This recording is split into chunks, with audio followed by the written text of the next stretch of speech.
Remembrance Sunday is held in the United Kingdom and the Commonwealth as a day to commemorate the contribution of British and Commonwealth military and civilian servicemen and women in the two world wars and later conflicts. It is held on the second Sunday in November, the Sunday nearest to the 11th of November, Armistice Day, the anniversary of the end of hostilities in the First World War at 11 a.m. in 1918. Across the United Kingdom, Remembrance Sunday is marked by ceremonies at local war memorials in most cities, towns and villages, attended by civic dignitaries, ex-servicemen and women, members of local armed forces, regular and reserve units, military cadet forces and youth organizations.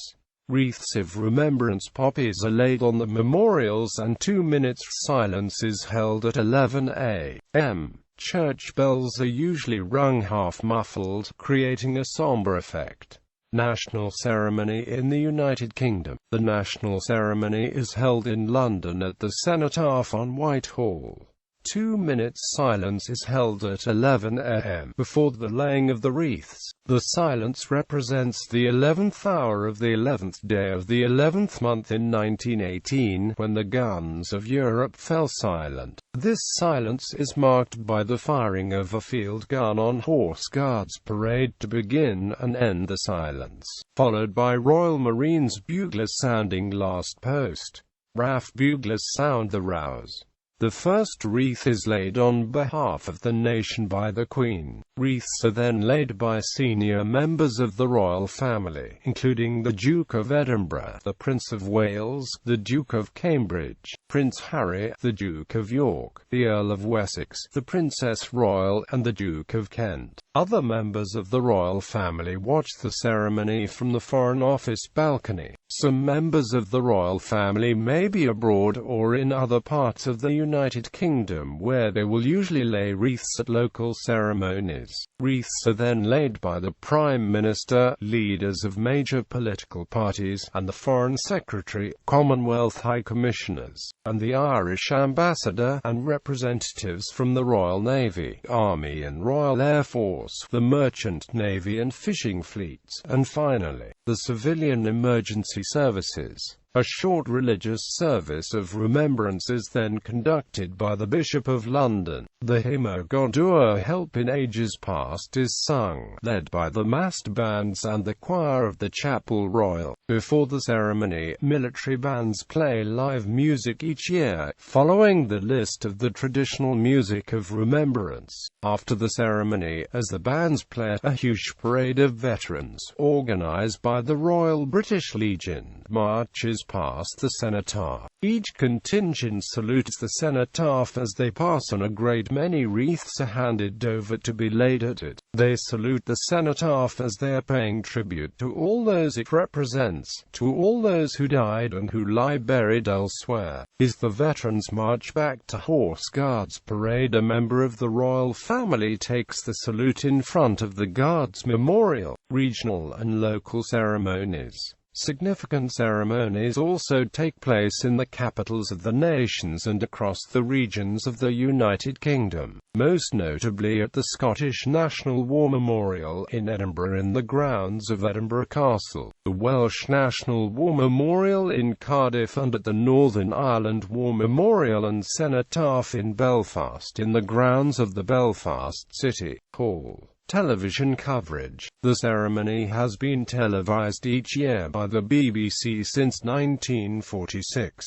It is the joint longest-running live televised annual event in the world, the record being shared with the Chelsea Flower Show. When first shown in 1937, it was the second live outside event to be broadcast, the first being the procession that followed the coronation of King George VI and Queen Elizabeth earlier that year. The 1947 tele-recording of the ceremony is the oldest surviving record of a broadcast of a live outside event. Remembrance Week is a week-long series of special programs commemorating the ceremony, transmitted on BBC One Daytime. It is made by production company Fever Media and is presented by Garth and Jones. It was first transmitted in 2010 and returned in November 2011 for a second series.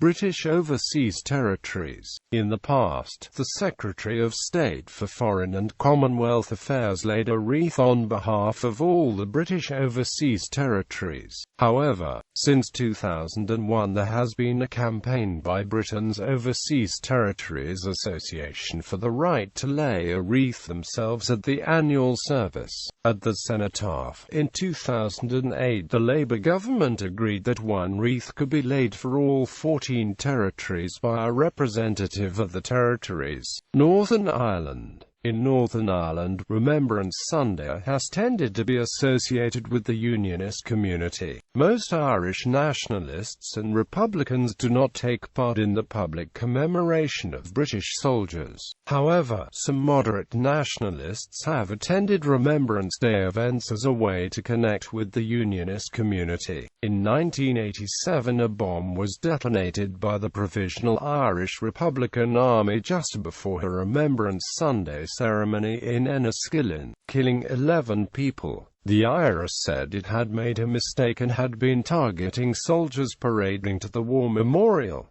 Other ceremonies. From 1919 until 1945, Armistice Day observance was always on the 11th of November itself. It was then moved to Remembrance Sunday, but since the 50th anniversary of the end of the Second World War in 1995, it has become usual to hold ceremonies on both Armistice Day and Remembrance Sunday. In 2006, then Chancellor of the Exchequer Gordon Brown proposed that in addition to Remembrance Sunday, a new national day to celebrate the achievements of veterans should be instituted. The Veterans Day, to be held in the summer, would be similar to Veterans Day celebrations in the United States. This has now been renamed Armed Forces Day to include currently serving troops to service families, and from veterans to cadets. The first Armed Forces Day was held on the 27th of June 2009.